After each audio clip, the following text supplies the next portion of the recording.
Hello and welcome. I am your host, Goblin Kwain. On the day this is uploaded, we are just a few days from Halloween, my personal favorite holiday. So that's what we're going to be talking about tonight. All of the stories tonight took place on Halloween. Not only are we going to be talking about Halloween, we are also going to be talking about fairies, another favorite topic of mine.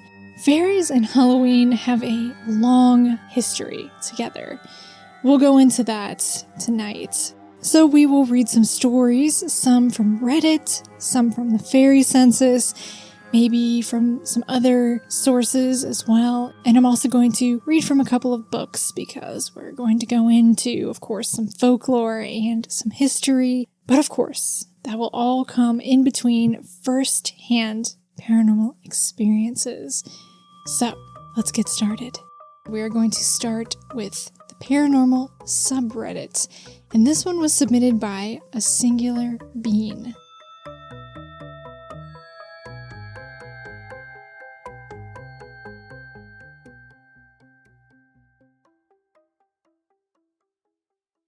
This took place on Halloween night, 2006.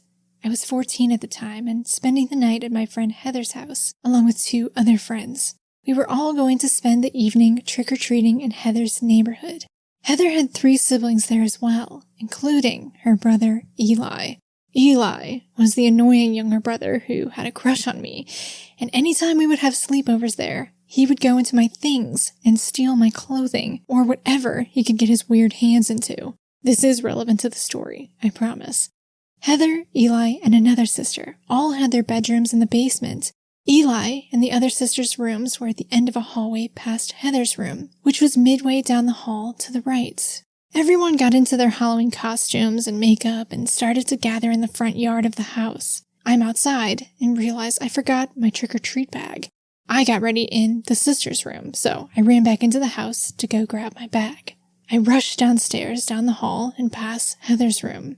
Out of the corner of my eye, I noticed someone sitting on the edge of Heather's bed, staring down at the floor. The lights were off, but the hallway light was on, so even though the room was dark, I could easily see the silhouette of someone quite small with an extra large head for their body, just sitting there, staring down. I didn't think much about it in the moment. I immediately figured it was Eli, sitting there, going through my things, as he always did. He was also wearing a costume with a large round mask. Maybe he looked so much smaller because he was sitting at a weird angle, or it was a trick of the eye. It looked odd, but it couldn't have been anyone else. I also thought it strange and quickly took note how unusually black and solid the figure was, and how they had absolutely 0 features of any kind to be seen. It made me mad, but I was also too shy and non-confrontational to call him out on it. So I grabbed my bag from the sister's room and rushed past Heather's room again. I was going to rat on him to his parents, so I made sure to look out of the corner of my eye again to make sure he was in there as I went past. The figure was still sitting there, looking down at the floor. I get outside and immediately start going off at Heather, telling her that Eli was in her room right now, going through my bag. I was super mad, but she looks confused. She goes, you were the only one in the house. Everyone is outside waiting for you, and points to her brother standing down the road with his group of friends. I felt super uneasy learning that, and she was right. Everyone had been outside waiting for me.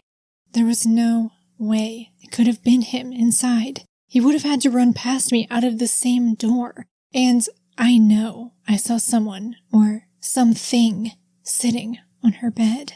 Heather and her siblings were always scared of being downstairs, especially by themselves, and had mentioned that they thought it might be haunted or that there was something weird going on, especially since their parents had started renovating the house.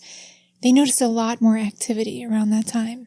So I'm curious, for those who made it to the end of my story, what do you think this small, large-headed, pitch-black, featureless thing was? I grew up in central British Columbia, Canada, where our First Nations people have stories of little people. My initial feeling has always been an alien entity of some sort. Anyway, I'm open to suggestions.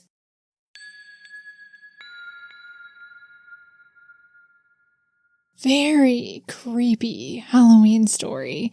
Unfortunately, no one really commented on this story with their suggestions of what this figure might have been, so we'll have to muse on that a little ourselves.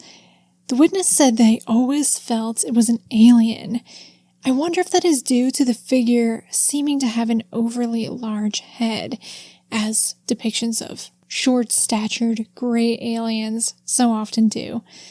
I'd be interested to know if there was anything else about it that made them think that it was an alien. They also said, I grew up in central British Columbia, Canada, where our First Nations people have stories of little people. From what I can tell, many, if not all, of the indigenous communities of North America have stories and traditions regarding little people, which can be likened in many ways to Western European fairies, gnomes, elves, goblins, and the like. The names, physical details, and nature of these little people differ from region to region, but generally they resemble humans who are about 2 feet tall, or knee-high to an average adult person. Sometimes they're helpful and benevolent and do things like guiding lost children out of the woods and back to their families. Other times, they are dangerous and will attack people with flint arrowheads who approach their mound dwellings, dealing crippling and sometimes deadly blows. An excerpt from a paper by Lawrence Barkwell about little people folklore among the Métis says, "It is the belief of Métis and other Aboriginal people that the little people live along river banks, the sand hills by large lakes, and in caves. They like to live under rock. They are responsible for making the pictographs drawn on the rock faces along the edge of the Cambrian shield. The little people are there to protect you. If you see one, your luck will change. If you feel sad or sick, you will feel better." Sometimes they venture into urban areas, mostly to visit the native people. They are the reason your everyday objects go missing. They are said to particularly like shiny objects and will take tinfoil or spoons and other cutlery out of people's homes. They also like to eat sweets. For this reason, Métis will put out sugar, candies, and tobacco as offerings to them in places they are known to frequent. If one is camping on a lake shoreline and hears noises coming from the ground at night, this is believed to be the little people working. So, when I was trying to dive into as many stories about the little people as I could, I was led down a glorious rabbit hole that I will have to save and drag you down another time because I'd like to do some more thorough research, but so many interesting among the different Native American tribes. In the meantime, let's get back to our Halloween tales. So the only comment left under the story we just read, our first story, suggests that maybe the entity the witness saw sitting on the bed was a shadow person. And the witness does note how unusually black and solid the figure was, and that they had no discernible features. These details do fit common descriptions people attribute to shadow people, being blacker than black. Now, what exactly a shadow person is, I don't precisely know. I'm familiar with the term, of course, because if you're interested in the paranormal, you're going to hear about shadow people. But I haven't really tapped into exactly what they are supposed to be. I think most people say they're some sort of malevolent, non-human entity. Shadow people stories aren't really something that I found too much interested at this point, for the most part. But I've also never had a shadow person experience, so that probably would change my interest level if I had, or if I do. And it's always subject to change what my particular focus of interest is. So maybe there'll be something that really gets me interested in shadow people at one point.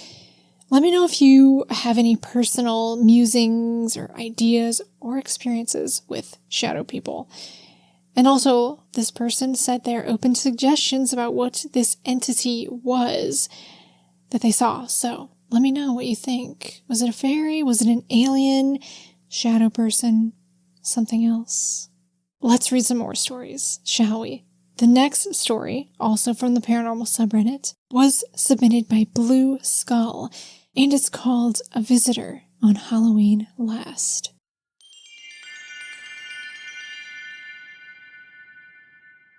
Last year was very interesting, and it happened in part because I did something stupid. I come from Celtic ancestry, so I grew up being very interested in Celtic tradition and our more pagan roots, even though my parents were very devout Protestants. They allowed me the interest, mainly because they liked connecting more with their roots. So, as I'm sure many of you have read in the common Samhain articles that make their rounds every year since the internet began, that there are a few games and practices that Celts participated in on Samhain every year. The whole holiday is about playing with ghosts and making contact to ask questions, always in a respectful manner. In my household and my wife's household, most commonly you would always light a fire, inside or outside, depending on where you were gathered, and sometimes leave out candy or other goodies on your doorstep after trick-or-treating was over, or bury them in the planter next to the front door. The burying I've found is a key for the distinction that you're leaving a treat for the dead. Herein lies my screw-up. It was near the end of the night. Trick-or-treating had ended a little while ago, and I realized I hadn't put anything out as we got back and went inside. So I went to the kitchen and looked for something quick to put out. I prefer grabbing apples for this task. A lot of the traditional Samhain games and customs are described as being done with an apple. Bobbing for apples, the peel game. So I use an apple when leaving treats for the dead, as they clearly seem to have an affinity for them. I look into the bowl that sits on the nook table and realize that I hadn't bought new apples since I had picked them myself. And though they weren't rotten, you could still see some soft spots begin to form. I thought to myself that this shouldn't be a really big deal, as more than likely it would just be dug up by some animal later. So I grabbed the best looking one of the bunch, which I still probably wouldn't have eaten without some considerable paring.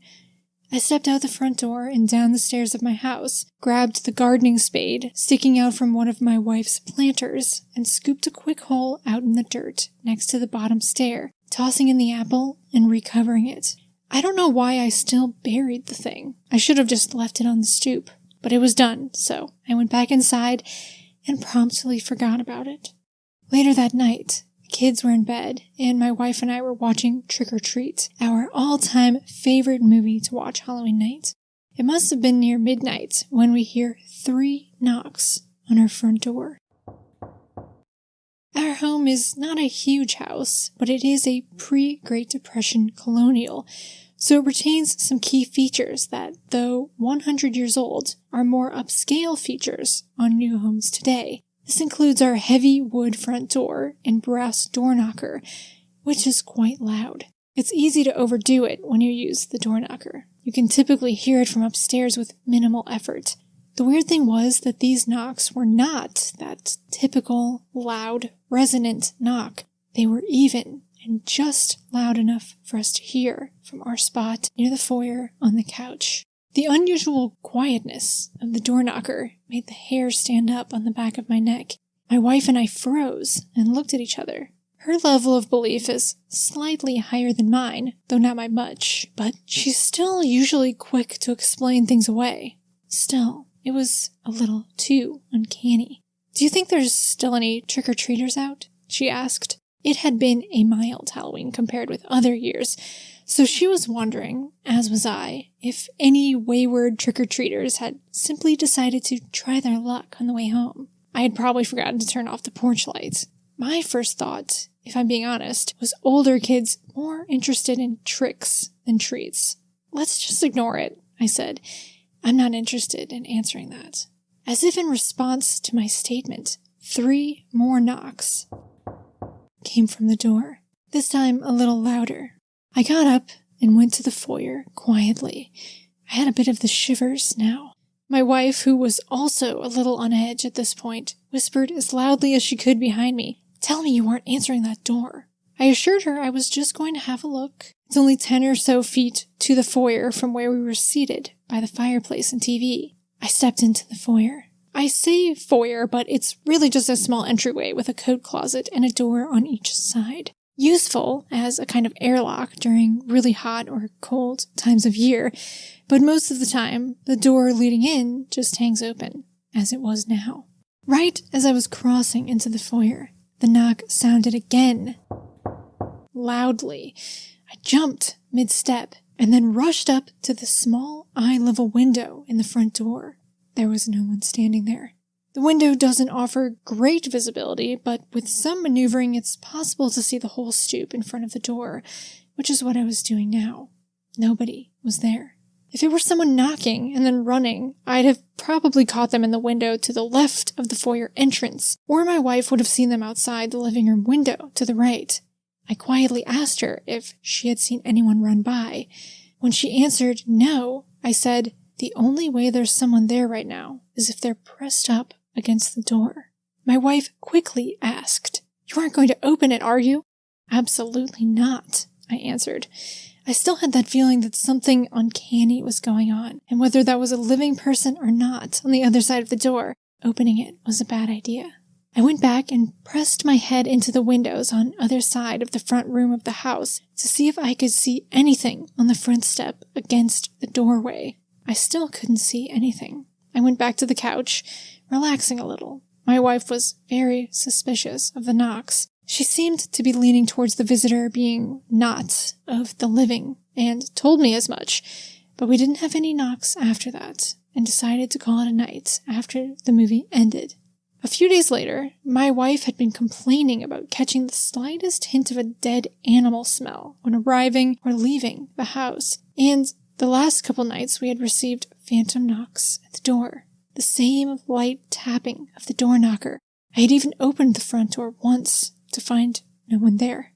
Then a cloud of gnats showed up. They swarmed just over the end of the flower bed, across from the door and at the end of the path to the driveway, away from where I had buried the apple. They didn't leave that one little area over the flower bed, not even after it snowed pretty heavily. I was amazed they were still alive, considering the season and temperature. All of these little things were beginning to add up, and I had come to a possible conclusion before my wife. I had done a little bit of research to find out if gnats were associated with heralding a certain entity, but I didn't really find anything. My wife began to get really creeped out by the knocking. It had been a couple weeks since Halloween, and she had heard a knock on the door when I was at work.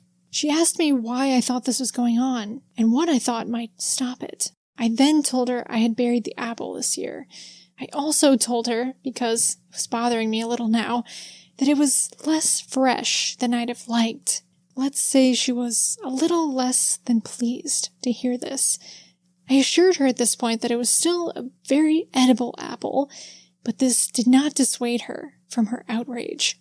"That doesn't matter," she said. "You probably attracted a demon or bad fairy." Frankly, though, I thought she was probably right. But whatever it was, it hadn't been invited in, so it was just hanging out outside, reminding us it was still there every few nights.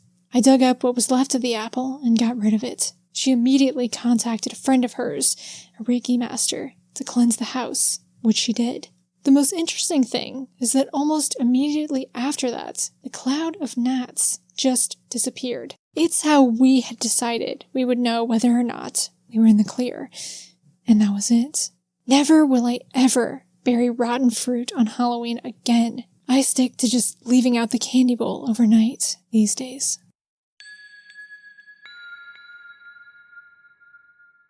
I thought that was a very fun and spooky story. Now, I have to admit, I'm not sure about the gnats. Those kind of seem like they could just be related to the rotten apple. But there are some other interesting parts of this story, and I would like to take some time to break down some of the elements and references that were made throughout this narrative. So first of all, they bring up Samhain, which, if you don't know, is the Irish word for Halloween.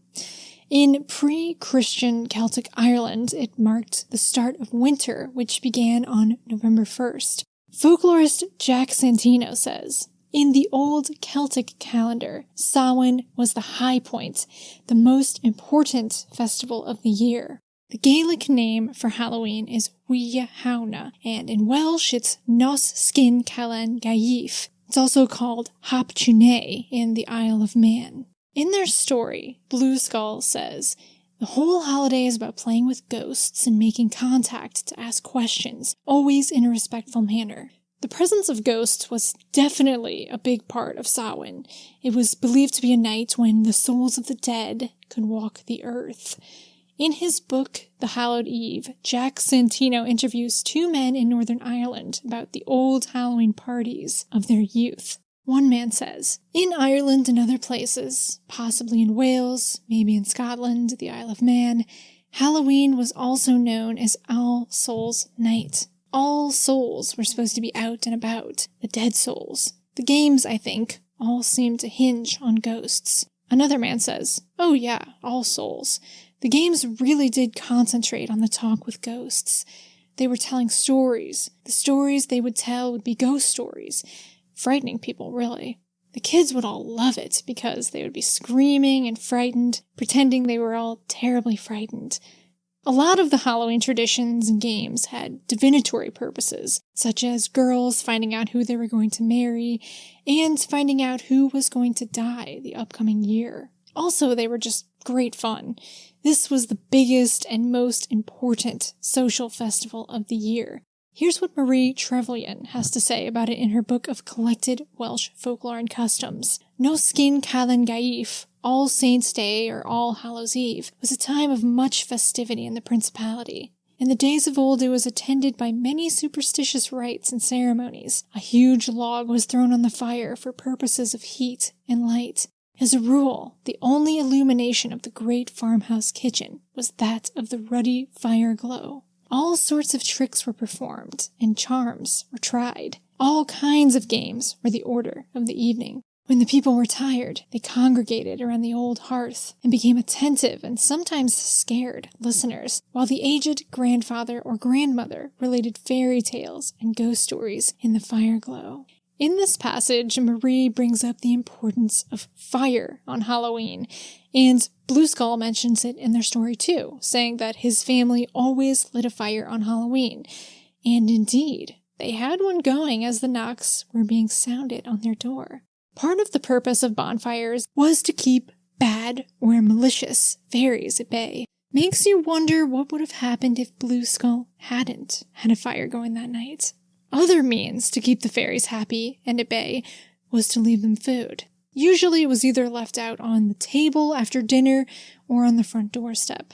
I'm not aware of any traditions regarding burying food like they did in the story, so maybe that's a custom that's unique to their family. The author did say that burying the item was a key distinction that you're leaving a treat for the dead. I was thinking maybe that's because the dead are buried? That would be my guess. They also said that they found that the dead, or whoever the offerings are for, have an affinity for apples.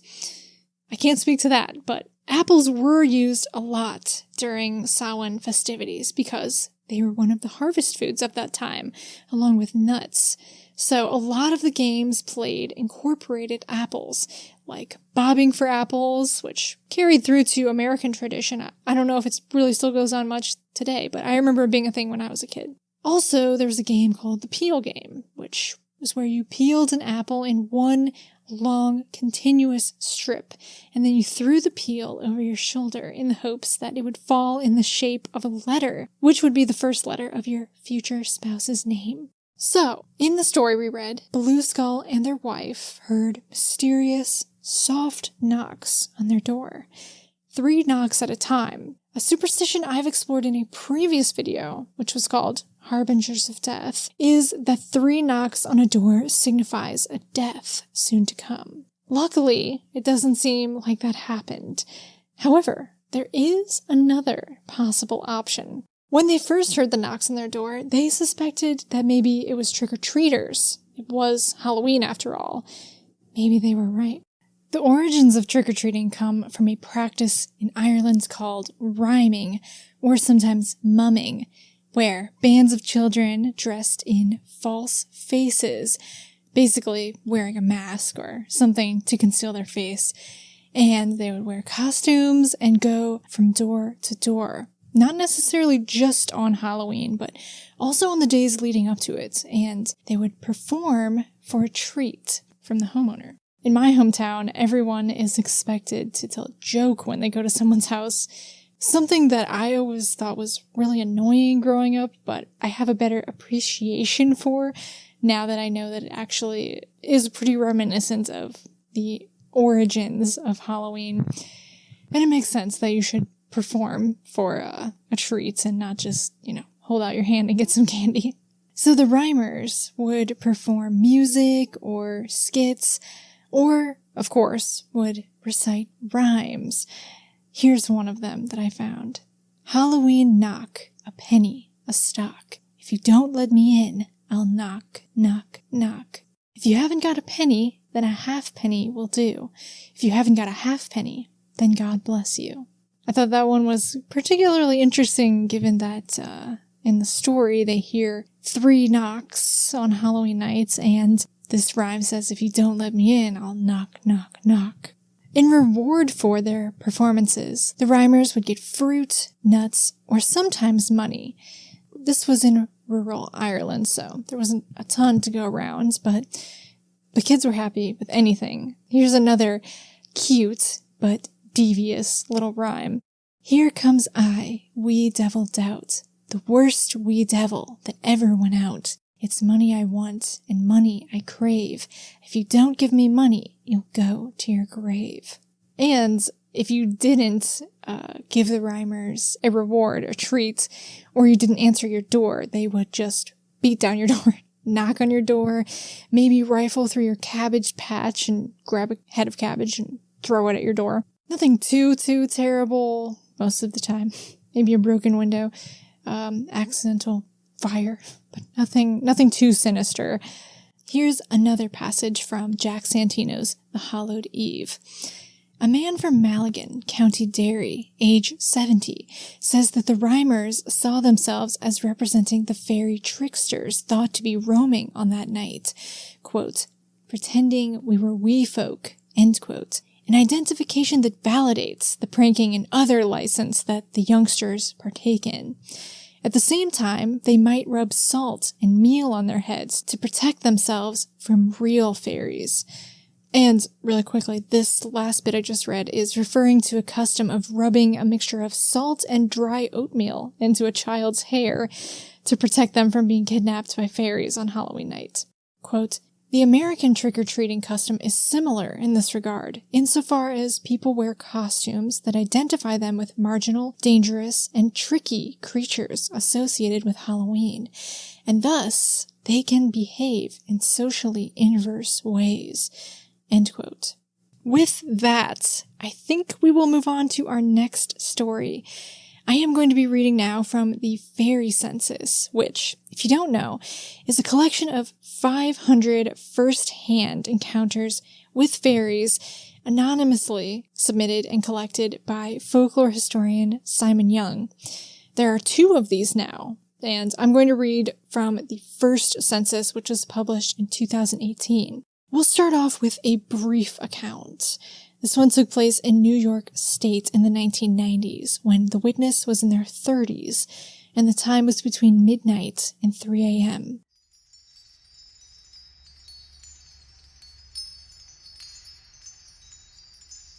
I hadn't gone to sleep yet in my in-laws' house, though my husband was asleep beside me. The shades were pulled down, and the room was completely dark. A small ball of light suddenly appeared and began to move around the room. I watched it move to all different parts of the room. Then it came toward me and hovered before my face. I could see a human-like shape inside the light. Then it drifted away, and after a moment, it disappeared. This happened on Halloween night.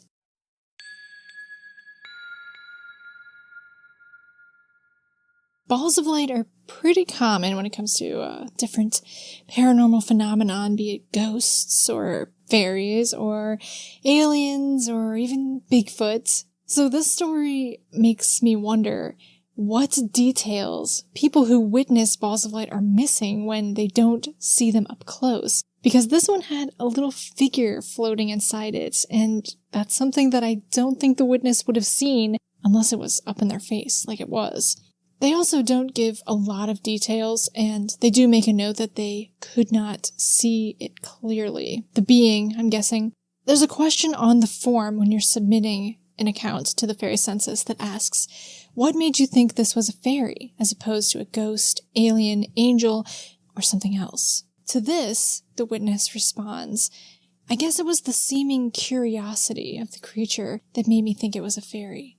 Another question asks, what are fairies? And this person writes, fairies are natural beings that exist in both our world and their own. And of course, this happened on Halloween night. And it's no secret, as we've discussed, that fairies are said to be much more present and active on Halloween. So, moving right along, let's go on to the next account. This one also took place in New York State, sometime between the year 2000 and 2010, when the witness was in their 30s, and the time was between 9 p.m. and midnight.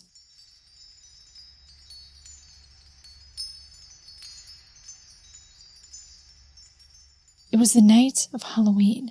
My housemate and I had been handing out candy to neighborhood children for the last few hours. I had a bit of a headache, so I excused myself and went out the back door of the house into my backyard. I was just standing near the door, enjoying the fresh air, when I heard a rustling from the furthest corner of the yard.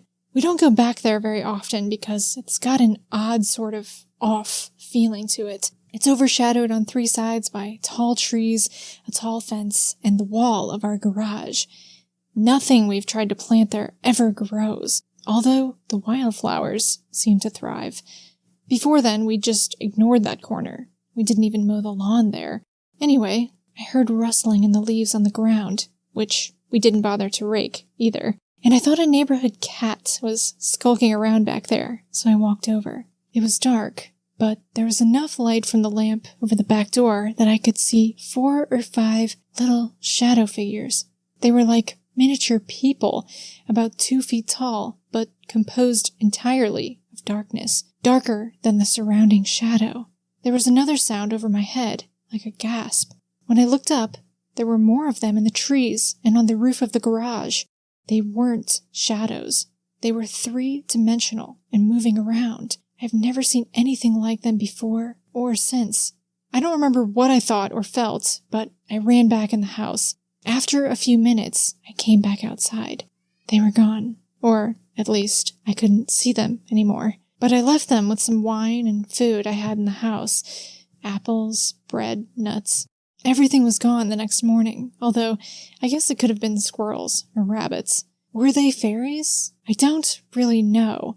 I do know that they were not human and also not a trick of the light. I never saw them again, but I've continued to leave food for them every Halloween, and it's always gone the next morning. I didn't tell my housemates until the next day.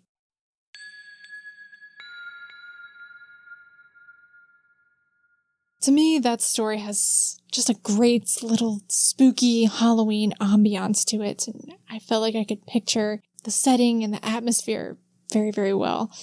And I did think it was interesting that the food that they left out for the fairies were apples and nuts, which, like we just talked about, were the food that was used on Halloween a lot because it was the harvest food. So that's kind of interesting to me, that those were 2 of the foods that they left out for the fairies or whatever they saw. I want to read some of the responses to the survey questions when submitting the story that this witness filled in. When asked to describe the fairies, she says, they looked like little miniature people made of 3-dimensional shadow. I know that's not quite the conventional description. And it's not really an unconventional description when it comes to other supernatural phenomenon like shadow people. I don't know if it comes up too much when it comes to describing fairies. I could be wrong about that, or maybe forgetting a story I've read before where that exactly comes up. But it's not a way that I remember hearing fairies described of often. But still, I like to think I can picture what she meant pretty easily, and it kind of made me think of, especially the way they were up in the trees, of kodama from Japanese folklore, the little white humanoid creatures that are in Princess Mononoke, and they're usually pictured as white, but if I picture them as being all black, that's what I was thinking of. The witness's response to what makes you think they were fairies is, they may not have been fairies, but they were definitely some type of earth spirit. At least, that's my gut feeling. I know they're still there. There's a feeling you get in that corner. A few people have remarked on it. It's kind of a solemn, serious feeling, like you're disturbing something when you go back there. I don't know about angels or aliens, but I've seen what I think were ghosts, and they were nothing like these beings. Let's break down her answer a little bit. She said, they may not have been fairies, but they were definitely some type of earth spirit. I think a lot of people would consider those to be one and the same, that fairies are earth spirits. They definitely seem to be tied to nature, be it trees or flowers or aspects of the landscape or weather. And actually, when asked, what are fairies, she writes, fairies are earth spirits. So I think what she means is that not all earth spirits are fairies, but all fairies are earth spirits. So whatever she saw may have been a fairy, or maybe it was some other type of earth spirit. But that's just my guess at interpreting her answers, and I'm sure she's just making guesses to identify what exactly it is she saw. But it's fun to pick it all apart, right? So, moving on in my dissection, she remarks on how that back corner of the yard just feels off, and that's something in her roommates have agreed on and that other people have even commented on. I personally think corners could be kind of predisposed to be a thin place, because they are a place of intersection, a meeting place where two things come together and touch. Not so different from a crossroads, which are said to be magical and supernatural hotspots. That's something that's been established throughout different cultures' folklore. So maybe that corner feels off because it's a little patch of otherworldliness, or it's kind of a thin spot, and I would think that has a strange feeling to it. These little shadow beings didn't seem to threaten the witness, but who really knows the nature and intentions of fairies? She knows enough to leave out food for them on Halloween and to treat them with respect and caution, as she goes on to say in her final remarks. I don't know if this account is useful to you or not, but I thought I'd share it in case it is. I've lived in this house for more than 10 years now, and the earth spirits in the back have been both helpful and at times vindictive. Fortunately, not to us though. My housemate and I try to be respectful as you can be to something whose culture you don't understand, and give them a wide berth. To me, there's no question that this account is useful, and I know Simon Young agrees. After all, it is printed in the Fairy Census, so for him and others interested in researching this topic, it provides a lot of insight and data in regards to the intended purpose of the census, which is to gather data on the modern attitudes towards fairies. Interestingly, this witness's modern attitude largely resembles a traditional attitude practiced by the rural people of Ireland and many other cultures across the world, which would be leave out offerings, be respectful, and keep your distance. For someone like me, and maybe like you, this account is important because I find it fascinating, and I love hearing people's accounts of strange, inexplicable, and otherworldly experiences. It's relatable to people who have had these same kind of experiences, and to me it's just comforting and exciting and interesting to know and to think and to muse that these types of things happen to people, and we don't have it all figured out, and there's more to life that we just don't understand. All right, I am going to read 2 more stories, and these are going to come from a very interesting website called the Dúchas Project. This is an Irish website, and the goal and objective of this project is to digitize the National Folklore Collection. There's a couple different collections they have on their website, and we are going to be reading from something called the Schools Collection. What the Schools Collection is in the 1930s, the late 1930s in the Republic of Ireland, the Irish Folklore Commission initiated this project for collecting folklore, and they passed out these notebooks to 5,000 primary schools and instructed the students of these schools to go out and talk to older people in their community and gather folklore, gather local recipes, local legends, local games, superstitions, and handwrite them in these notebooks. And so all of these notebooks are now digitally scanned, and they're on this Dúchas website, and they're just absolutely amazing. I just love reading through them. So I was picking through all the entries in these books, these notebooks on Halloween, and I didn't even get nearly halfway through. There's so much information and so many stories. But I have two really interesting ones that I want to read that I found so far. So I'm going to read the first one, and then I'm going to have my very dear friend James Gracie come on and read the second one for you. He is Irish, so I figure I would be remiss not to feature an Irish voice in all this amazing Irish history and custom. The first one that I'm going to read was collected from County Donegal by a pupil named Cornelius, who is recounting a story told to them by an elder local named Dennis Bradley, who was 70 years old. And this entry is called Hallow Eve.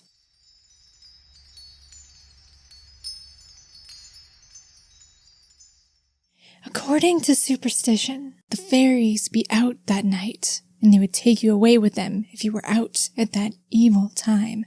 It is also said that the devil comes around that night and shakes his fur on the haws and turns them black. And according to the old people, if you eat a haw after Hallow Eve night, you will have no luck and you will die young. I know a man myself named Patrick Kavanagh, who, when a boy, was herding cows on Hallow Eve, and on losing one of them, stayed out to look for it. Whatever way he got delayed, he was out to 12 o'clock, and as he was calling the cow, around came the fairies and took him away with them. His own people and the people of the neighborhood, missing him, away went out to look for him, but no matter where they searched, high or low, they could find no trace of Patrick. After the lapse of a few days, Patrick came back and told them what happened, and was able to tell them how he saw them looking for him, and how he saw so. And after falling into a big hole, but being under a spell, he could not call out or make any sign to them, and all that he said happened to him was true.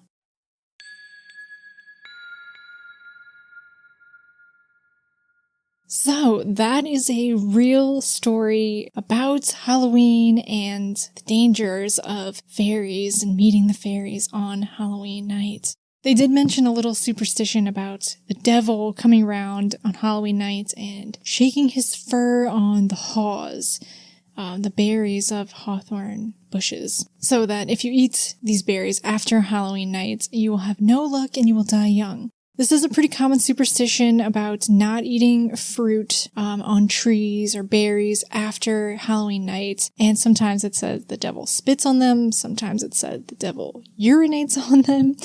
Or sometimes it said that puka do this.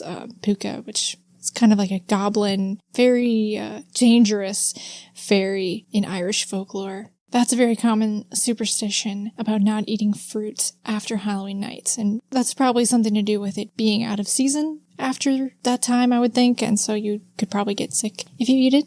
So, the next story is from County Mayo and was collected by a student named Ross, who says they got the information from their aunt. The entry is called November Night Stories. November night was another common name for Halloween, just like Samhain or Hallows Eve, All Hallows Eve, and it's because it was on the eve of November 1st. So, this one James is going to read for us in his lovely voice.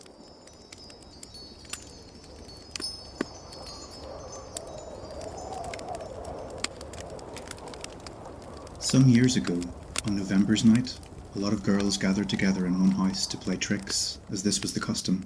At 12 o'clock, the girl of the house went to the well for water. Her mother asked her if she would be afraid, and if so, to bring another one of the girls with her. The girl said she would not, because the moon was shining very brightly. She went off to the well alone. As she reached the well, she slipped and fell. This was very unlucky, as this was the night that spirits would have power over everything. When she got up and looked around her, it seemed to her that she was in a strange place.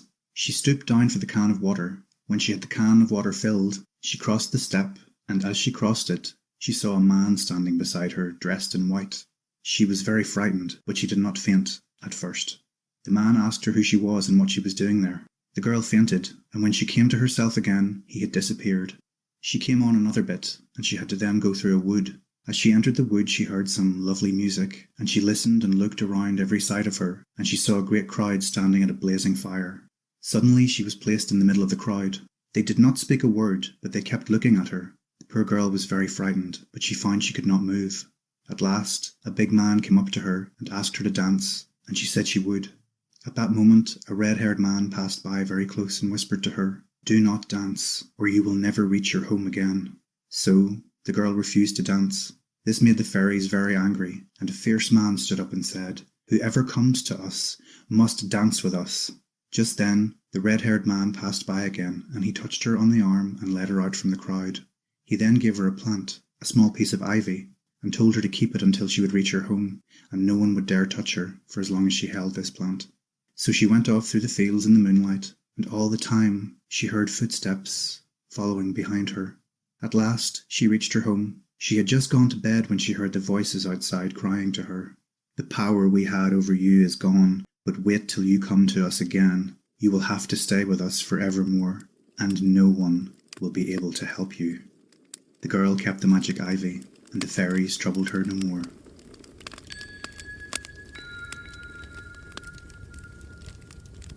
Oh man, that is just such a rich and fantastic story. I looked up the area that this story took place, which I believe is called Crumlin. I just punched it into Google Maps, and so if I have the right place, this place is so small and so rural. It's basically farmland with 2 roads running through it. So just to think that such a rich and beautiful story comes from just this tiny little area, it's so amazing. I just love going through these archives. I'm always saving interesting things that I read and interesting stories. There's so many fairy stories. I mean, every notebook is filled with stories, legends, and accounts regarding fairies. So it's definitely something I'm going to come back to. They're amazingly rich and beautiful. I'm so glad that they were taken down and preserved and available for people to read through today. One thing I will mention before we move on is that so this girl who was found herself among the fairies was given ivy by this mysterious red-headed man, and whether this man was another human who had been captured by the fairies and just wasn't able to escape on his own for some reason, or was a kindly fairy, I'm not sure. But he gave her ivy, which was able to get her home and protect her.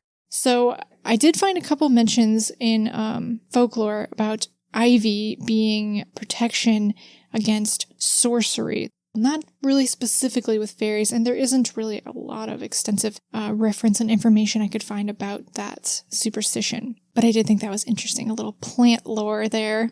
Big thank you to James for reading that story for us. Love him very much. I will put the link to his blog, Behind the Couch, in the description, and this is where he writes film reviews. He often highlights independent horror films, Irish language horror films, other interesting, obscure, independent foreign films. And he's always recommending so many good sounding films to me, although sadly I'm not always able to see them because they don't have a wide release. But a great one I did see recently that he told me about is called Caveat. And I highly recommend it if you want something really kind of strange and different and spooky.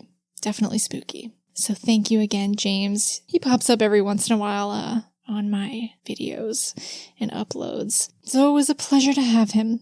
So, as you can see, fairies and Halloween really go hand in hand. This has been the case since the dawn of the holiday, and it appears that it continues to be so. Welsh writer Marie Trevelyan says that October is regarded as a month of mystery.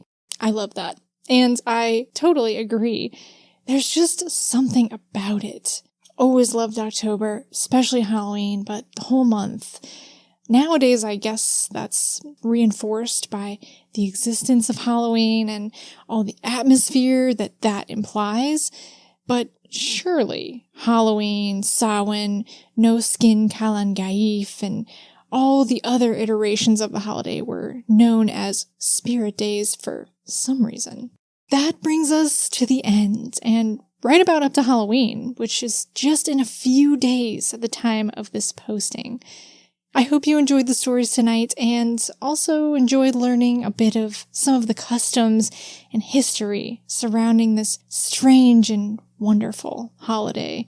I will be back with more stories soon. So, until next time, take care and happy Halloween. Good night.